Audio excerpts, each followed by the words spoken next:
photo, perhaps due to rain in some day. So we are starting without after that it will be given. I request our respected orator Dr. Guru Prasad Bhattacharya, sir, please come to the dais.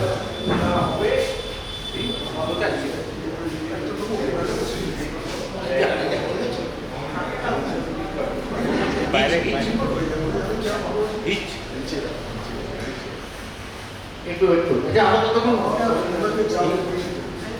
সম্পর্কবালা একটু সম্বন্ধে প্রেসিডেন্টের permission আমি বলছি doctor Guruprasad Bhattacharya sir please come to the Dias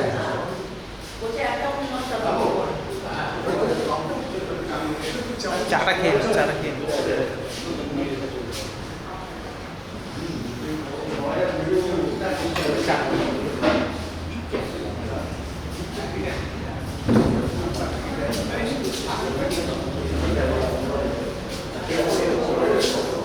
I request our President to give the oration medium to our respected orator.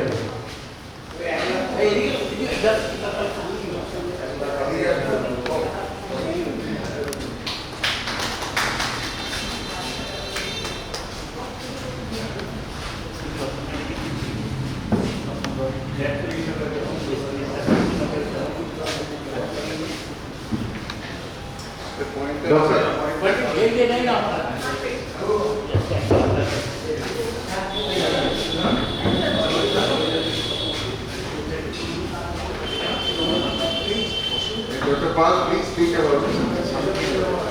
Dr. Lahiri, he is practiced law. He was a renowned dermatologist. He practiced most of the area of the Howrah. He died very early due to cancer, and his daughter has arranged the audition. He was our life member also. And Dr. Guru Prasad Bhattacharya, he is our life member. Today's orator is a very good student. I am handing over the mic to our president. Dr. Guru Prasad Bhattacharya is present to us, and today's subject is glycemic variability in type 2 diabetes mellitus and CVD. Focus on Remogliflozine and Indian evidence. Speaker, this one. Start your oration.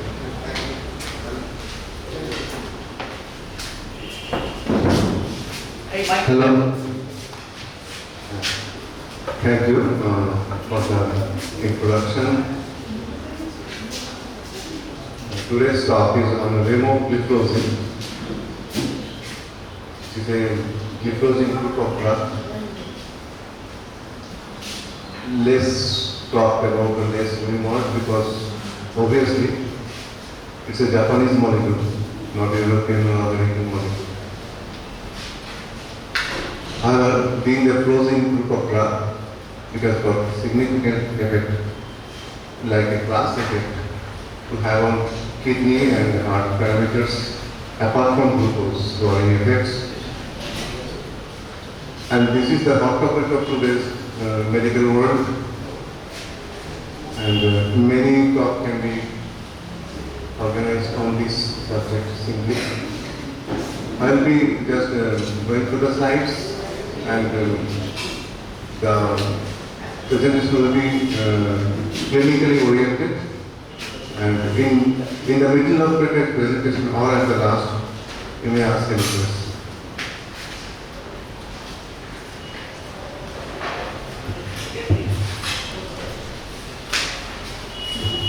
Now, glycemic variability, it's also a new parameter so far as blood sugar control targets are concerned.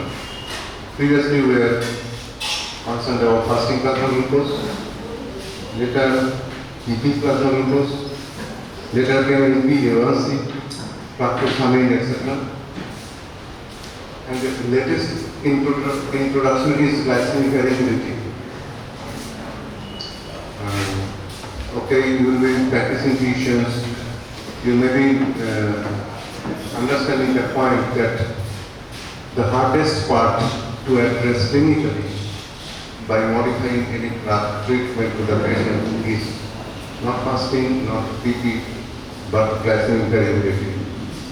And we will be only able to understand the glycemic variability of the patient only if the patient either do self-monitoring of blood glucose 7 times a day for few days in a month, or the patient is attached by a continuous glucose monitor system where every 15 minutes or 30 minutes interval the blood sugar will be sensed by the sensor and recorded automatically, and he will be given a detailed report of 7 days or 14 days. The recommended duration is 14 days at the end of this period, and at that time you will be able to see that the patient is having maximum glycemic peak at 8 p.m., not after lunch, not after breakfast.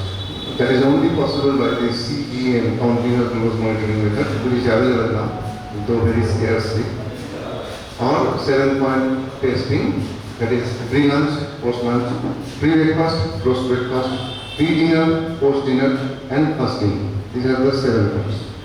By glucose, if the patient is very obedient, you can do it. Then this is possible to understand what is the variability of the patient, glycemic parameters, sugars variability in this patient. There is 2 principal types: long-term glycemic variability based on digit-to-digit changes of HbA1c, fasting, and PP, and short-term glycemic variability within day or between day glycemic variability by time range, mean, adverse glycemic excursion, etc. And this is a very common slide. You may be seeing this slide. These are the 3 patients having 7% HbA1c. But during their 24-hour daytime, this patient is having this peak, which is about reaching 200 to 250, and also going to the level up to maybe 50 or 40. There is hypoglycemia again. Again shooting up, again shooting down. But the average will be 7. And this is the similar patient also having 7% HbA1c, but the hypo thing is less and hyper thing is less. So as the hyper peaks are less and as the hypo peaks drops are also less, he is also having 7%. And this is the ideal patient. We should treat our patient to this level. There is all the peaks and drops are within this target in range. What is the target in range? Target range between 70 to 180 of sugar, blood sugar. This is the in the target in range. So this patient is having 100% of target in range. This patient is having this percent of target in range, and this patient is having a big amount of hypoglycemia. So should always be avoided in our practice.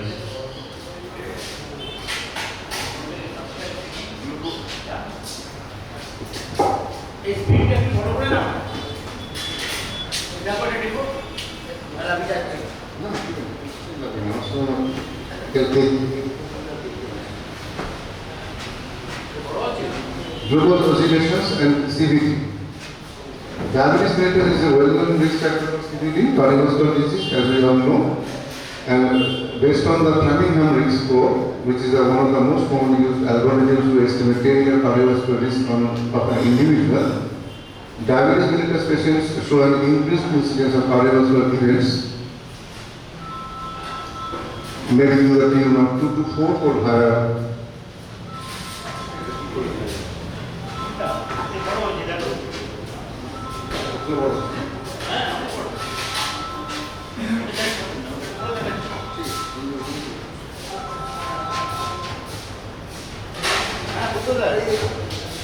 And recently attention has come to the glucose variability, I have already told. Glucose oscillations were more significantly associated with atherosclerotic related diseases. We all know in our inpatient setup, the patients who are having big fluctuations of blood sugar, hypo and hyper, they fare less better. They are more prone to suffer from mortality and morbidity. And this is glycemic variability is now our concern to note that it is related to mortality and morbidity. Moreover, high glycemic variability cases with acute coronary syndrome was associated with increased major atherosclerotic events and cerebrovascular events, as we all know. And the effects of glycemic variability on the adverse clinical outcomes, I have already told, and on these points, glycemic variability is correlated with cardiovascular events, not only cardiovascular events. There is hypoglycemia is very strongly correlated to glycemic variability. It was related to correlated with oxidative stress and or erythrocyte membrane stability, emphasizing its participation in the catheterization related complications. As the glycemic variability is there, there is more generation of reactive oxygen species and oxidative damage is more, and there is damage to the endothelial membranes of all the body's related organs, leading to all the pathophysiological outcomes of, as is known, these are all common things of diabetes, nephropathy, peripheral vascular disease, hypoglycemia, mortality, cognition disorder, diabetic retinopathy. These are all the consequences of diabetes per se. But glycemic variability is found to be most closely related to the pathophysiological consequences of diabetes. And glycemic variability in cardiovascular diseases, I was telling all those things, that ACS, TEMI, NS TEMI, arterial angina, ACS plus DM, ACS plus DM, STEMI, MS TEMI, CAT plus DM, all those patients, all those studies, these are the studies population number and intervention type was primary PCI, CVT, all these you can visit. All the studies, increased glycemic variability is associated with increased composite mass. Mass means major adverse cardiovascular events. Increased glycemic variability is associated with 30-day increased incidence of MACCV and atrial fibrillation during hospitalization in case of PCI group of patients. But you note this last study, it was in the patient population 50, there was larger glucose fluctuation is an independent risk factor for impaired uniform vessel healing after second generation drug-eluting stent implantation after 9 months of follow-up and associated with MACE. So, glycemic variability is associated with MACE. They are getting it out of these studies, but in your clinical observation, you can also appreciate the same. Association of visit-to-visit glycemic variability with risk of cardiovascular disease in high-risk Japanese patients with type 2 diabetes. A sub-analysis of empathy trial showed that visit-to-visit glycemic variability and cardiovascular disease outcome, that is CV, using the prospective cohort of the empathy trial. This is a good trial because the cohort was prospective, not retrospective or not data driven from the internet. Among the 4,500 participants with at least 3 AGRs measurements, visit-to-visit variability was defined using coefficient of variation. The outcomes are the composite cardiovascular endpoints, including cardiac, cerebral, renal, and vascular events. And it was associated with these events. It was also established that long-term variability of HbA1c as well as the mean HbA1c might be an important glycemic indicator in the management of patients with type 2 diabetes, especially in those with a mean HbA1c less than 7%. So what they are telling that variability of HbA1c as well as mean HbA1c. So mean HbA1c should be less than 7%, okay, understood. But that mean HbA1c should not be 5.5 and 7.0 like that. It should also be, variability should be less. That is also indicated in cardiovascular morbidity. And association of visit-to-visit glycemic variability with risk of cardiovascular disease, this is the association, the diabetic nephropathy, that is statin therapy, BMI, hypertension, smoking habits, EGFR, mean HbA1c, all the forest plot is favoring the hypothesis. Comparison of the influence of CT, HbA1c on the development of composite endpoints of cardiovascular disease between the subgroups are like this. This is a disease like which is not relevant to our talk today. Now, perhaps just some minutes on this slide. Recent clinical data indicate that glycemic variability is associated with increased risk of hypoglycemia, microvascular and macrovascular complexes. All the complexes of diabetes, nothing new. And use of continuous glucose monitoring devices has markedly improved the assessment of GB in clinical practice and facilitated the assessment of GB as well as hypoglycemia and hyperglycemia events in patients with diabetes. So, what are the standardized continuous glucose monitoring metrics, CGM metrics? We should be knowing these terms. Usual number of days is usually 14 days. If there is a sensor or in outside of the right arm or on the abdomen. Percentage of time CGM device is active, it should be more than 70% of the 14 days time. Mean glucose management indicator, glycemic variability targets less than equal to 36%. The variability should be within 36%. Time error range, that is 181 to 250, time in range 70 to 180, time below range is less than 70 essentially, but there is two subgroups 54 to 69 and less than 54. In these studies, less than 54 is called severe hypoglycemia. And studies assessing the impact of glycemic variability on cardiovascular outcomes in patients with type 2 diabetes, these are the trials like ADVANCE, DEVOTE, Takahashi, and VAD trial, and that is the DGAMI trial. In this DGAMI trial, you see there is no association between glycemic variability and complexes.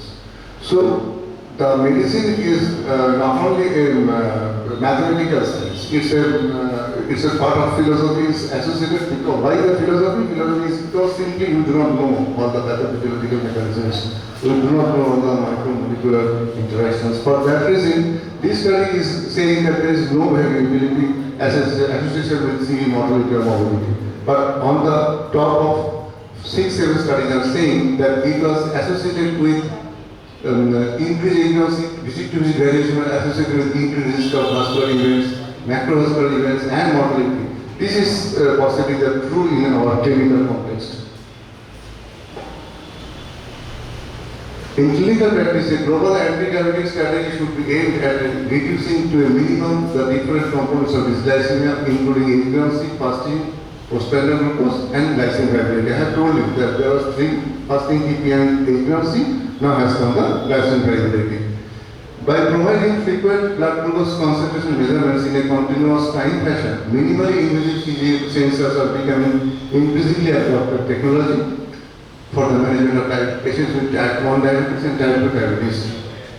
And by providing real-time information of glucose concentration and training, CGM sensors have been shown to improve glycemic control, reduce hypoglycemia incidence, and decrease glycemic variability.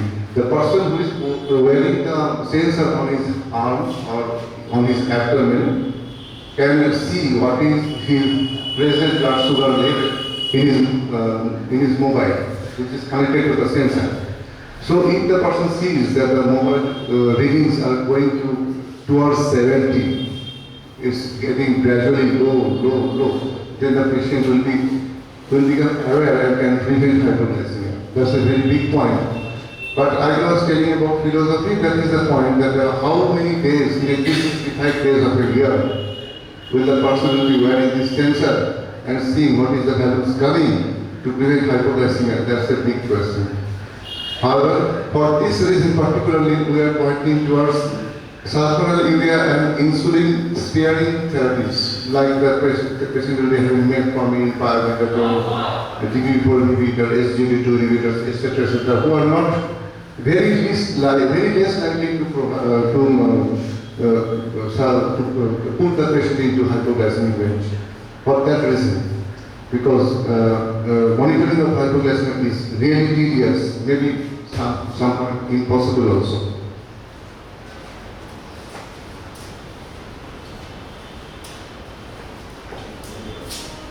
Effects of long-term glycemic variability on incident cardiovascular disease and mortality in subjects without diabetes. In nationwide population-based study.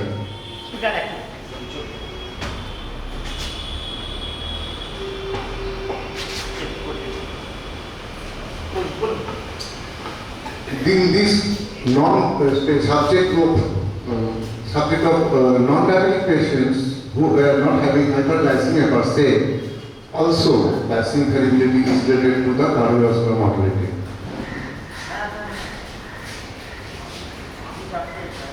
Significantly lower for the good glycemic control than insufficient glycemic control and poor glycemic control. We know the glycemic variability was significantly lower for the good glycemic control. I was saying in the first line that peaks and troughs are all within the targeted range. That is the ideal patient picture. Glycemic variability was associated with the risk of MACE and hypoglycemic total patient and subgroups of different glycemic control. There are repetition slides.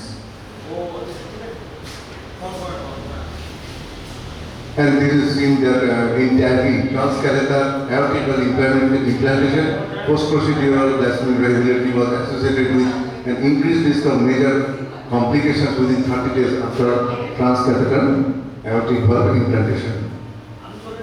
And it is related to the aortic stiffness, more aortic stiffness of the patient. Impact of post-operative glucose on major adverse events after coronary artery bypass surgery is also found to have significant effect. Post-operative major adverse events 11.7%, 22% increase in major adverse cardiac events, 1.3% events increase in major adverse cardiac events. If there is only 1 milligram per dl, it increase in 12 milligram glucose. That's a point of conjecture because 1 milligram per dl, whether that is having any impact at all. But whatever adverse cardiovascular events are related to the glycemic variability. And EASD also is advocating the same. This is a very good slide to appreciate that diabetic cardiomyopathy. What is diabetic cardiomyopathy? Diabetic cardiomyopathy is nothing but cardiac muscle damage due to the hyperglycemic status, which is present over years. But it is not universal. It is seen roughly 12% of diabetic patients. And glycemic variability is also much related to this cardiomyopathy development. About roughly 20 years ago, we doctors were not that much familiar with the point that a person who is a bit obese, having long-standing diabetes for about approximately more than 10 years, coming with shortness of breath, we would have been thinking of ischemic heart disease, COPD as well, anxiety, whatever. But we should now think that the patient may be having no ischemic heart disease, no COPD, no anxiety, but heart failure only because of diabetes. They are also advocating the same thing. And glycemic variability is also strongly related to the development of heart failure. Cardiac mechanisms of the beneficial effects of SGLT2 inhibitors. Now we have come to the point of our Remogliflozine, which is a SGLT2 inhibitor in heart failure. Evidence of potential benefits in HFpEF patients is there. Comorbidities like chronic kidney disease, hypertension, diabetes, obesity, and disease progression on the left side. SGLT2 inhibitor are addressing both the HFpEF part and the diastolic dysfunction part. There is the same thing, both sides of the same coin. And in between, in the red box, there is ROS and inflammation, impaired iron homeostasis, endothelial dysfunction, NO bioavailability, protein kinase C. All these pathophysiological mechanisms are jeopardized in heart failure group of patients. And the stiffness of myofilaments, fibrosis, hypertrophy, arrhythmia, they are all addressed to by SGLT2 group of drugs, and remogliflozine is one of them. Randomized control trial to compare the effects of remogliflozine versus dapagliflozine. Now come to the point, because I have already told you that a Japanese molecule is not very much respected, as this molecule is in the development phase still. But to get respect and more use by the doctors for the patients, it has to be compared with the standard molecules like dapagliflozine or empagliflozine or canagliflozine. those study will be Remit GV study. I'll be telling it in the later slides. Now, this is a common slide. You know that our Indian diet is full of carbohydrate and cereal-based diet, and this is much more than the recommended diet of patients. And in India, maybe there is north part, western part, south part, middle part, or western part, eastern part. Carbohydrate intake is always more than 60%, which should be less than 60% at least. And this does not vary in between regions. The quality of the carbohydrate being taken may vary, but the amount of carbohydrate taken is always high. And in that study, adults, what are the inclusion criteria? Type 2 diabetes with reported HbA1c more than 7%, less than 9%. Conducted within the past 6 weeks. Once on stable therapy, more than 6 weeks prior to screening, metformin monotherapy or dual therapy, metformin plus DPO inhibitor. Random glucose blood glucose level less than 300, and on compliant dietary regimen of more than compliant dietary regimen, stable dietary regimen. Exclusion criteria is diabetic ketoacidosis, etc., and EGFR less than 60. Renally compromised patients were excluded. What was compared? Studying the Remogliflozine 100 mg versus dapagliflozine 10 OD. This was the study pattern. Just note, the study was about 46 weeks, 49 days, and CGM device was implanted on day 1, and it was kept up to day 14. And first 7 days was pre-treatment stage, pre-treatment, and later 7 days were post-treatment, and these are the baseline data. CGM device removed from day 15, remote DAPA continued. In this phase, Remo and data was introduced, and in this phase it was continued. And after, towards the end of the study, again CGM was implanted, day 36 to day 49, post-treatment phase. And this was the demographic of the patients. I am not mentioning. The common patient, Indian patients, like 50 years average age, male-female ratio like this. BMI is of our clinic patients like 27 roughly. Duration of diabetes in months, that is 61 months, that is 5 years. And in this is less than 5 years.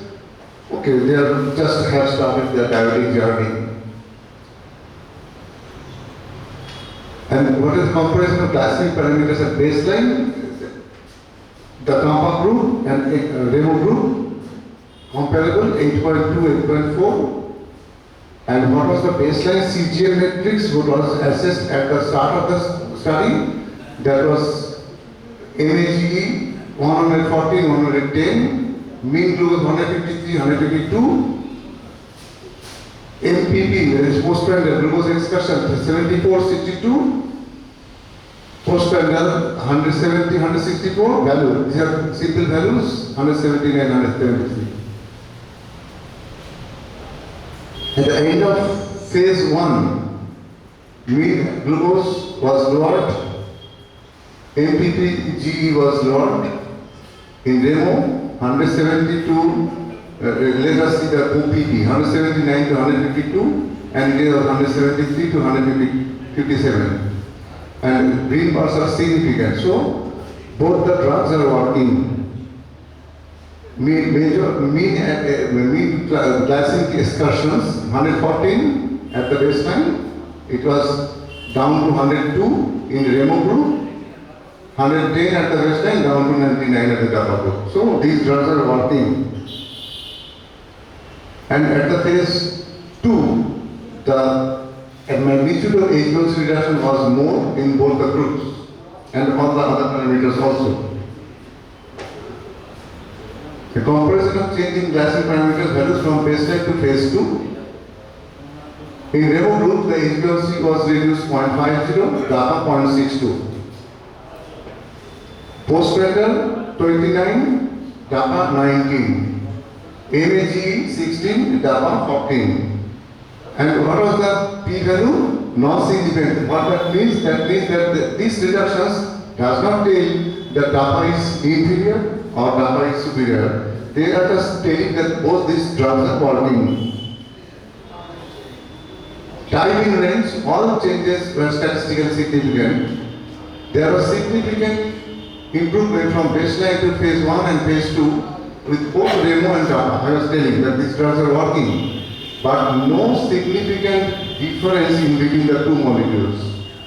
So if there is no significant difference between the two molecules, we could consider Remogliflozine to be as good as Dapagliflozine. But there is some extra advantages of Remogliflozine. You see the numerical values, Remogliflozine, change in MPPGE, mean postprandial glucose excursion. In Remogliflozine, that was 16, in large 5, in inner 16. In DAPA, that was 9, in large 3, and in inner 10. So, Remo is numerically superior, but not statistically significant. PPG, also, this is a Remo bar, this is a DAPA bar. Remo found to be superior, and also in the this is PPG 1 hour, is PPG 2 hour. And mean of plasma, mean change in continuous glycemic profile across 24 hours from baseline to phase 2. In this phase, the mean change, that is the top part is the Remogliflozine, that is mean change is more in Remogliflozine. More reduction seen in Remogliflozine compared to Dapagliflozine, particularly at the night time. I am afraid night time could lead to hypoglycemia as well. However, in this study it is there. And if you give twice daily Remo here at breakfast, it will control breakfast, lunch and dinner, 3 speaks. We all know that we are having 3 major meals inside in a day. And these graphs are, this picture is wrong actually, because at breakfast the peak will be at the up to these. In non-diabetic individuals or early diabetic individuals who are not on treatment, in lunch the peak will be here less. Post-lunch peak is less always. Post-dinner peak is also as good as post-lunch peak, but highest is the post-breakfast peak. However, there are 3 peaks, here, here or here. If you give Remogliflozine twice daily, it will be acting on the breakfast range, and then it will be present in the blood, plasma for at least 5-6 hours to address the post-lunch peak. And at the dinner, if you give another dose, that will cover the post-dinner peak. So twice daily is physiologically significant. It could be given twice daily as well, and Remogliflozine could be given up to the dose of 1000 milligram. It is 100 milligram twice daily we use, but 1000 milligram is also said. It's not recommended to be used, but that can be given. Remogliflozine study, there are 3 studies. Remogliflozine studies will be the first study is randomized active control open label study of 6 weeks duration. So randomized trial, open active control but open label. To evaluate the compare the glycemic parameters of Remogliflozine compared to Dapagliflozine using 24-hour CGM. There are significant improvement in TIR and HbA1c levels, significant improvement in post-prandial glycemic parameters, and similar adverse effects in both the groups.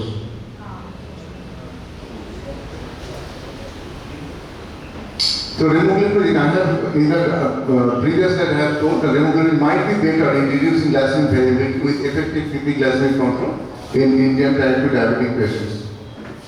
Now come Remogliflozine study. This is Glenmark-sponsored study, a prospective active post-marketing surveillance study. So it is post-marketing surveillance study. So from the trials point of view, it is having less value so far as to cleans to a particular truth of medical science. But nowadays many studies are post-marketing surveillance studies. This is also like that to assess the safety and effectiveness of Remogliflozine Remogliflozine plus metformin FDC in management of type 2 diabetes mellitus patients in real world setting. So what we are going to see, whether remogliflozine or remogliflozine in combination with metformin can be able to reduce blood sugar or not. That is the Remogliflozine study. Study design was 1 year. It is a prospective, multi-center, open-level, single-arm, observational, active post-marketing surveillance study. There was no intervention in terms of medication, investigations or procedures required as per the protocol, and data generated in course of routine clinical practice was collected. So in that point it is very important study, and the patient number is very significant, 10,000 among 100 cities. Primary objective I have told, secondary objective to study the characteristics of remogliflozine, etc. on diabetes mellitus in terms of clinical profile of diabetes, pattern of disease, side effects, etc. Many more things are secondary objectives. The primary objective is to assess its efficacy. Patient population was patient diagnosed with type 2 diabetes and planned to recruit 5,000 patients across 64 eligibility and exclusion. Exclusion criteria: female patients who are on oral contraceptive pills are excluded because remogliflozine acts through the cytochrome T450 enzyme system, and addition of oral contraceptive to vis-a-vis remogliflozine, the same female patient will be affecting each other's metabolism. So the oral contraceptive is a relatively high contraindication to remogliflozine therapy. And you all know that moderate to severe renal impairment, less than 60 GFR, hepatic impairment, recurrent UTI infections. You should also be cautious about this point. More than 3 episodes of urinary tract infection, not a genital tract infection. Urinary tract infection is also included. More than 3, if it is there, all gliflozine should be stopped. Inclusion criteria, I am not telling more. The standard patients, usual patients. Study population, remogliflozine was given to 1,608 patients. Remogliflozine 100, metformin 500, combination 743, metformin 1,149 patients, total 2,500 patients. And demographics, etc. study, all these are standards, nothing too special. And these are the concomitant anti-diabetic medication history. All the patients were having standard therapy. This remogliflozine or remogliflozine metformin was just additional, and standard anti-hyperglycemic therapies like sulfonylurea, alpha-glucosidase inhibitor, inhibitor, thiazolidine, insulin, etc. was used as was needed to control glycemia of the patients. But those doses of those things, those drugs were not altered in the study, during the study. Safety result: overall summary of treatment emergent adverse events. Treatment emergent adverse events are TEAE, that is 86, 5.35%, and that was in remogliflozine group. In remogliflozine metformin group 79, that is 10%. In metformin 1000, that is 7%, and total was 7% was the overall incidence of adverse effects. And drug-related, what was the drug-related adverse event? That was 1.25% to 1.16% or 2.68%, in between 1 to 2%. So was the adverse events are associated with remogliflozine use per se. Treatment emergent adverse effects, Remo 100, that was 131 vis-a-vis 25. It is drug-induced. This is a percentage.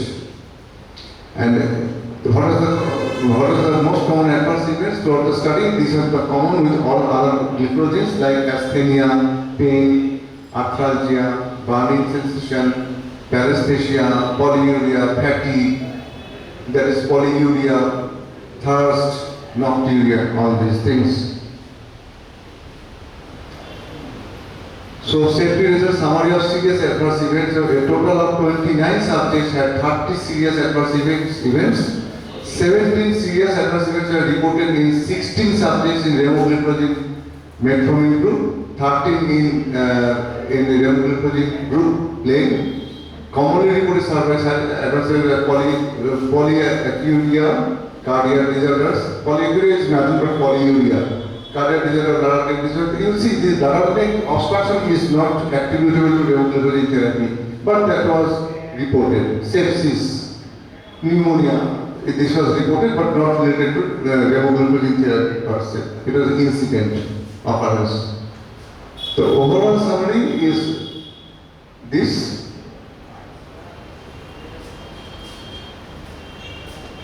And this is also the same repetition, number of events, remogliflozine, COVID-19, COVID-19 pneumonia, sinusitis, cardiac arrest, congestive, these are all very insignificant numbers. Now come to our point of concern, that is good glycemic control. Good glycemic control in Remo 100, it was progressively higher in the first visit, in the second visit. This is the 6-month visit, this is the 9-month visit, this is 12-month visit. In Remo plus metformin 500, this is first 6 month, in 6 month, 9 month, 12 month, and this is Remo plus metformin 1000. It is first 6 month, 9 month, 12 month. Why is this less at 12 months? Maybe because of the point that these patients were having more duration of diabetes and more difficult to treat diabetes that of patients. But the reduction is there. That may not be progressive, but reduction is still there. And this is very significant. Fasting plasma glucose reduction 35.8, PP 40.8 from baseline, and mean fasting plasma glucose level 36. The wrong slide. With the fasting PP average. Mean postprandial glucose level. Sorry, I beg your pardon. This is the fasting plasma glucose reduction in Remo 100 group, 35. In Remo plus metformin 500 combination group, 40. And Remo plus metformin 1000 combination group, that is 36. There is a fasting plasma glucose, and this is the PP plasma glucose reduction in these 3 groups. HbA1c level was also reduced to the tune of 1 to 2 to 1.6%. Now come to Remogliflozine study. It is a prospective active post-marketing surveillance study. This is a summary slide. This is the new study. Remit heart failure study, Remoset AHF study, and ADOPT study. These 3 studies will conclude our talk. Remit heart failure study was 216 number of patients across 13 Indian sites. Remoset acute heart failure study, it was in acute heart failure setting, and ADOPT study is international study.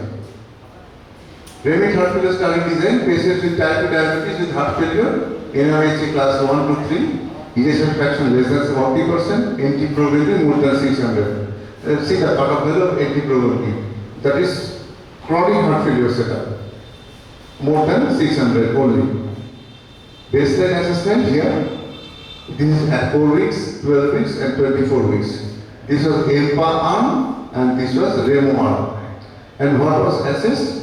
NT-proBNP level, echo finding, glycemic parameters, SBP, TBP weight, lipid profile, EGFR at the baseline, at the end of the study.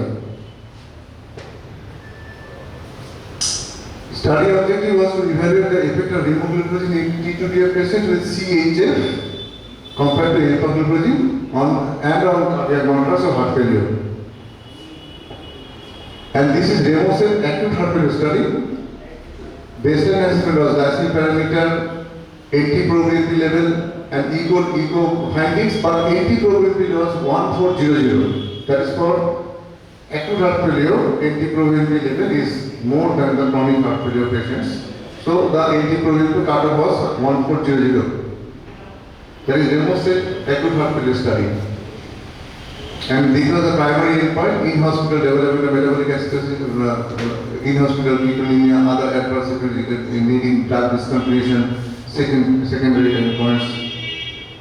And this is Asian Diabetic Outcomes Prevention Trial.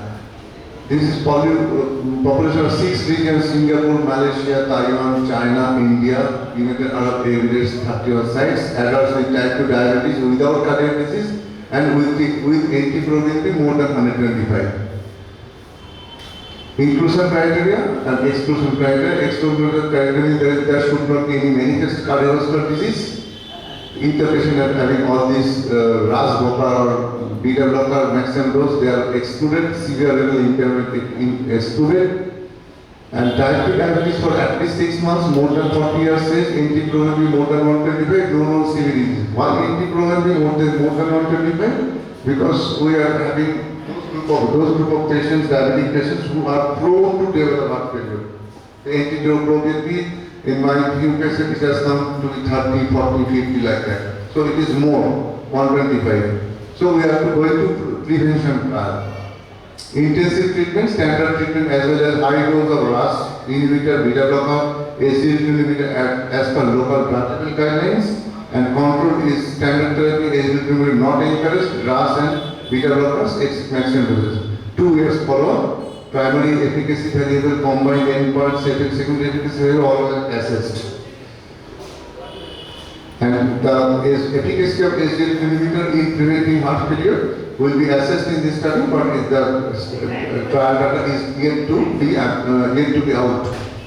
There is rich evidence of remogliflozine in Indian type 2 diabetes patients. I have already told that the remogliflozine is promoted in India by German pharmaceuticals only, and there are 5 studies like we have Forever study, Inspire study, Revolution study, Phase 3 study, and Remit-GV study, of which we have talked on Inspire study and Remit-GV study. And more studies are in the pipeline. And the talk ends here. You can ask any question if you have.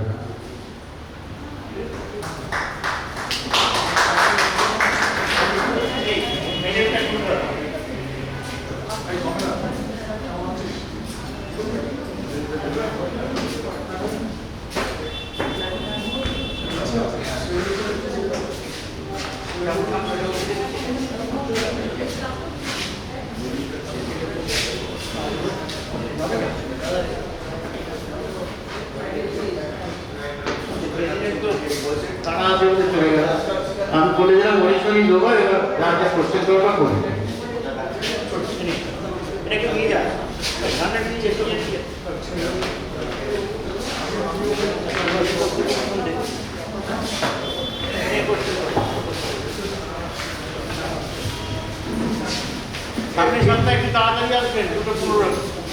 A 52 years old lady having no history of familial hyperglycemia.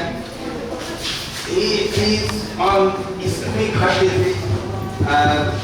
Now she had the diabetic status, fasting is 222 and PP is 364.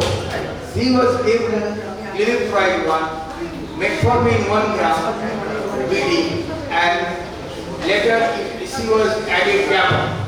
Now she is having around 164 fasting and 230 or 220 within the 6 months. PP blood sugar is the HbA1c is 7.2. So now my question is, this RAPA can be added instead of DAPA, or RAPA can be started from the beginning? DAPA, কি বলছেন? আমি বলছি RAPAটা DAPA পরিবর্তে কি দেয়া যায়? এইরকম যে DAPA পরিবর্তে কি দিতে চাইছেন? DAPA তো আপনার ট্রেন করে দেওয়া হচ্ছে সকালে। DAPA পরিবর্তে হ্যাঁ, DAPA কি দেয়া যায়? কেন যেহেতু কার্ডিয়াক স্টেজ DAPA পরিবর্তে হ্যাঁ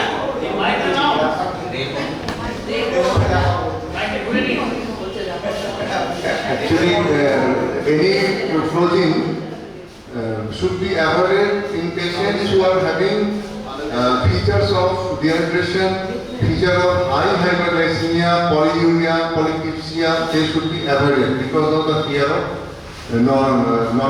fear of ketoacidosis. But instead of dapagliflozin, you can prescribe remogliflozin, no problem. No problem. And in my practice, I prescribe remogliflozin initially once daily, because if the side effect occurs, that will be less in one daily dose, and the half-life of the drug is small. If there is any side effect, that will be go off very quickly as well, and I will be knowing that the patient is having side effect or not. Is it cost effective too? more or less cost effective. And in subsequent week, I increase the dose to twice daily. What your advice regarding the UTI, which I have seen in Java, whether it was before because he had not in case of hyperglycemia patient. So UTI can be happen in Repo. Remogliflozine can also have the same. Yeah. You have to screen your patients before prescribing gliflozine. In case of it is particularly troublesome in male patients. If the patient is having post-skin blockage, that is thymosis. If the patient is post-boil residual urine more than 100 cc, then these patients are liable to develop genital tract infection or urinary tract infection. If the patient is having poor genital hygiene, you should assess clinically the patients. In male patient, you may ask directly the questions. In female patient, that is not significant. Only the personal hygiene is significant. You can just roughly assess that. And in while prescribing any gliflozine, like remogliflozine, you should take that the patient should take at least 2 glasses of extra water per day. Whatever it takes, the water, whatever 2 liter, 1.5 liter, 2.5 liter, you should take another 2 glasses of water. In case of remogliflozine, you can ask the patient to have 1 glass of water in the morning, 1 glass of water, along with the drug. So that will increase the water intake and that will decrease the side effect also. You have told cardiac effects will be more good in case of EPA. So what's your advice? It will have to be started in a 45 years patient with hyperglycemia. No. You should be assessing the patient clinically by atherosclerotic cardiovascular disease risk calculator, 10-year risk calculator, family history, and the patient's history of any target organ damage like microalbuminuria, retinopathy, etc., etc., particularly heart failure if at all, or left ventricular hypertrophy. These things will be helping you towards the point that the patient is having high cardiovascular risk. Actually, many patients, about more than 50% at least, patients of diabetes have high cardiovascular risk. So they should be put on gliflozine. There is no harm in it. Only you have to exclude poor hygiene, excessive post-boil residual, large features of lungs, tight thymosis. They simply do not look when they take their bath daily. They simply do not look at their penis. And there is tight thymosis. They simply don't complain it at all. But if you put the patient on the remogliflozine, the patient will come to you after 7 days.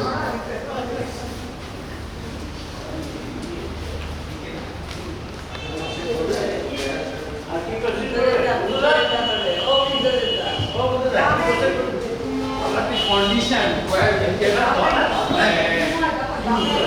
remogliflozine and actually the hyperglycemia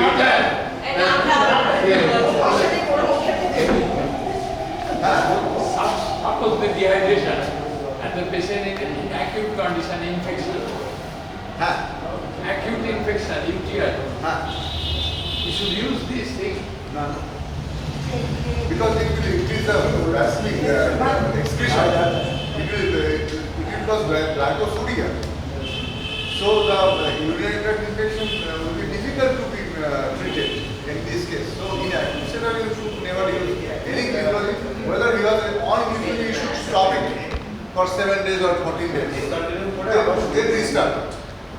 Because the risk of UTI leading to death is much less than the patient's risk of developing heart failure, etc. leading to death. So to gain the advantage of heart failure related, CKD related benefits, you should try to continue remogliflozine. If the patient is suffering badly from GTI or UTI, discontinue. Just this, all this glycogen, does it increase GFR, all this glycogen? Yes. To some extent. Their unique property in renal salvage is a unique property. Cardiac salvage, renal salvage is unique to the SGLT2 inhibitor group of drugs. Remogliflozine is useless. Suppose the patient has got some hematological problem. In that case, whether we can use glycogen or not. no problem. There is between ENPA and Remogliflozine, which is bigger? actually the better your answer to which one is better is from the study or trial. Remogliflozine having this trial, by having good trial and by having no trial, or they are saying those are better. When you use it, then you will be feeling which one is better. Remogliflozine has got a very unique advantage of once daily dosing. It also reduces sugar, but if it is as inadequate dosing, it will have inadequate side effects. You will be able to escalate the dose or discontinue the drug both. Then change the code again. Therefore, twice the dose is recommended. ENPA की दवा बदले मतलब किसके देवोगे? देवो दवा को तो नहीं।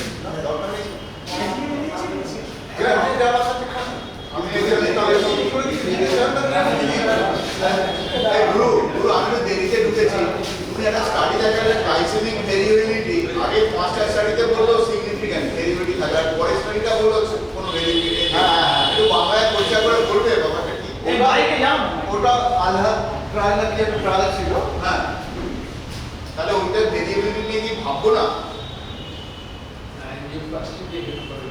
হ্যাঁ আরো আগে আরো আগে আরো আগে আরো আগে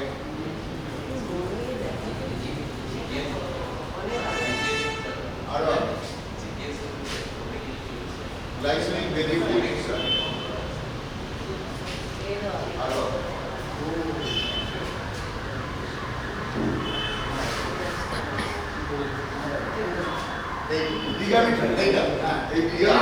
আগের পাঁচটা থেকে এটা তো উল্টে দিল পুরো। এই ডিগামিটারটা যতটা আমি জানি এটা খুব পুরনো ট্রায়াল, অনেক দিন আগেকার ট্রায়াল, প্রায় 1500 আগেকার ট্রায়াল। সেখানে ওরা যেটা দেখেছিল যে 578 patient with AMI 12 months follow up glycemic variability measurement is blood glucose, কিন্তু দেখতে পাচ্ছ ওরা কিন্তু মানে এজিপি বা ওই অ্যাম্বুলেটরি গ্লুকোজ প্রোভাইড করতে পারেন। মর্টালিটি স্ট্রোক ওরা ওই ব্লাড গ্লুকোজের স্টাডিতে যেটা দেখেছিল মানে দিনে 6 বা 7 বার করে ব্লাড সুগার টেস্ট করে no association between glycemic variability and complications composite endpoint analysis এসেটা বুঝতে পারছি না কি লিখেছি। ওরা পেয়েছিল ওরা কোনো অ্যাসোসিয়েশন পায়নি, কিন্তু ওরা যেটা করেছিল ব্লাড গ্লুকোজ টেস্টিং করেছিল, হসপিটালে দিয়ে করেছিল, এএমআই তে করেছিল, আর 12 মাস ফলো আপ করেছিল। মানে এই স্টাডিটা বলেছিল যে কোনো সেরকম মানে রিলেশন নেই। তার আগে স্টাডিগুলো তুমি দেখো advance trial, devote trial, Takahashi trial, জেডওয়ার ট্রায়াল, ডিএবিডি ট্রায়াল তো বিখ্যাত ট্রায়াল। এত মানে এই ট্রায়ালগুলো বলেছে CB and ARB advance intention fasting glucose আর significant advance CB glucose.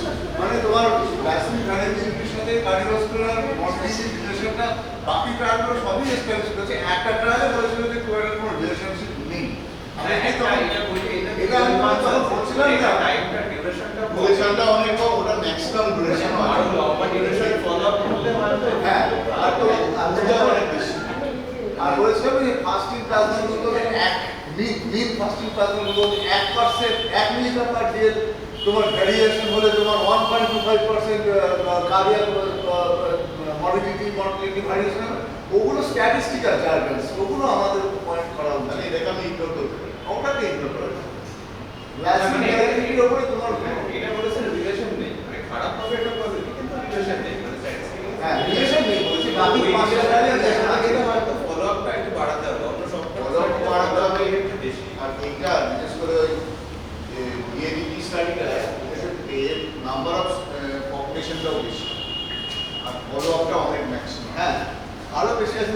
Your two ট্রায়ালে আছে যে গ্লাইসেমিক ভ্যারিয়েবিলিটি আছে অ্যাসোসিয়েটেড উইথ সিভিয়ার হাইপোগ্লাইসেমিয়া। আচ্ছা ক্লিনিক্যাল কমিটি এরা তো ওষুধ বেচার জন্য অনেক কিছু বলবে, কিন্তু আমাদের ক্লিনিক্যাল লেভেলে তো বুঝতে হবে গ্লাইসেমিক ভ্যারিয়েবিলিটি মানেই তো হাইপোগ্লাইসেমিয়া সবার আগে। ও বেড়া বুঝতেই পারছে রাত 3টের সময় তার 53 শুরু হবে, কিচ্ছু বুঝতে পারছে একটু ঘামছে ফুলটুল দিল আর টাকা চলছে ছুটি যাবে 53 শুরু হবে, বুঝতেই পারছে। আপনি ভ্যারিয়েবিলিটি বলতে কি হাইপোগ্লাইসেমিয়া থাকতে হবে নাকি ধরো একদিন আগে 400 একদিন হলো 200, that is also that is also variability. তাহলে ভ্যারিয়েবিলিটির রেঞ্জ আছে কিছু, ওরা 70 70 থেকে 170 টু 170 170 এর মধ্যে হলে ভ্যারিয়েবিলিটি মানে এর মধ্যে হলে লেস ভ্যারিয়েবিলিটি এবার 70 এর নিচে নেমে যাচ্ছে 170 তো যেটা বললাম সেটা হচ্ছে একই ভ্যালু মানে ফাস্টিং তার 70 এর বেশি যার মধ্যে সেটাকে ভ্যারিয়েবলের মধ্যে বলবে। আদারওয়াইজ 70 to 170 যেটা বলছিল 70 to 180 মানে ওইটা হচ্ছে টার্গেট রেঞ্জ EIR টার্গেট রেঞ্জটা ওইটা 70 to 180।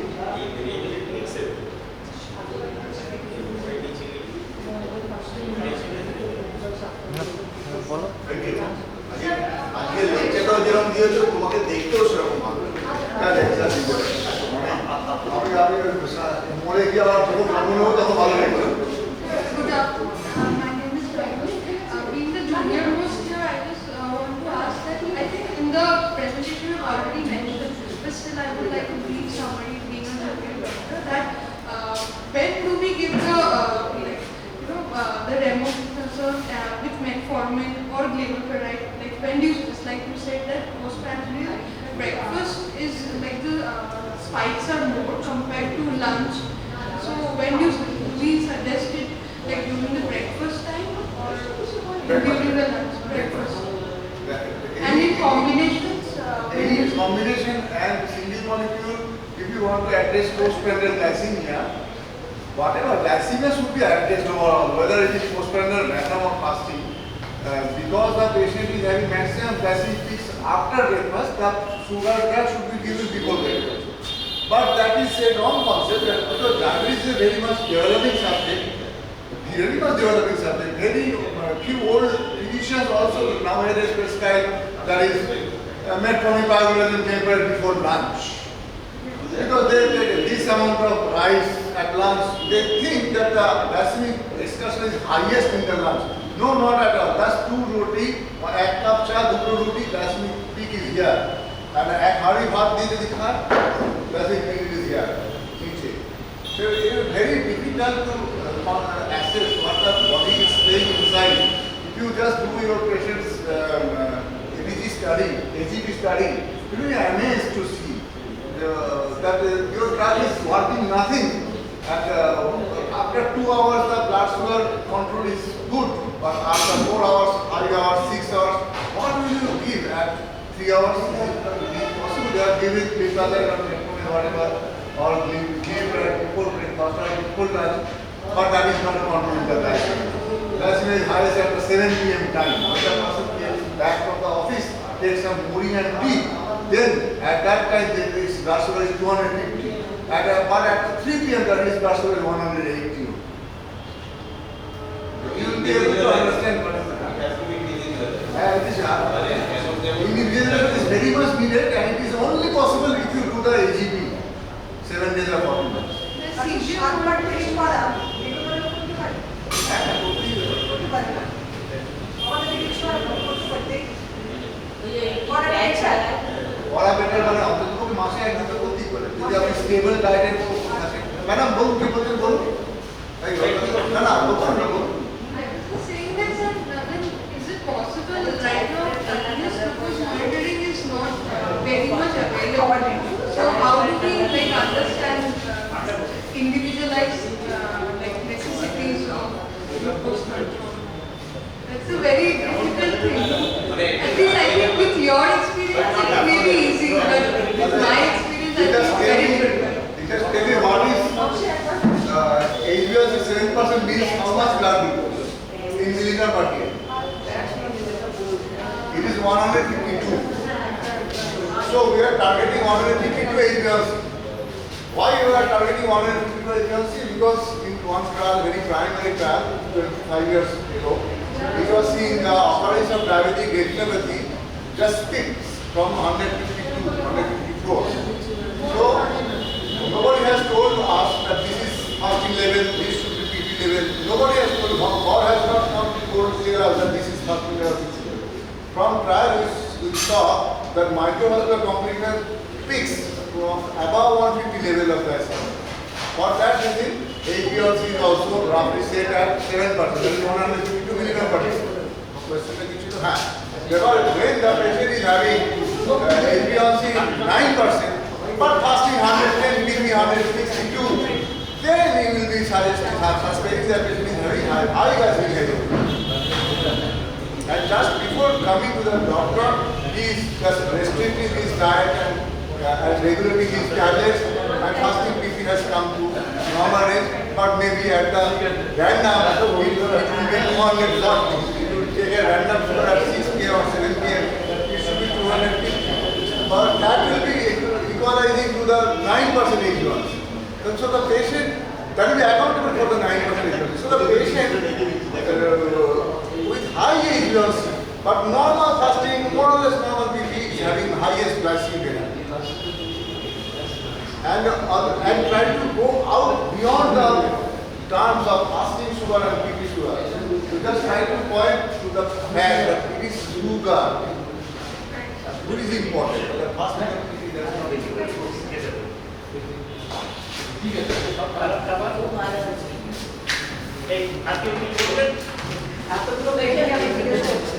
আর পজিটিভ না আসলে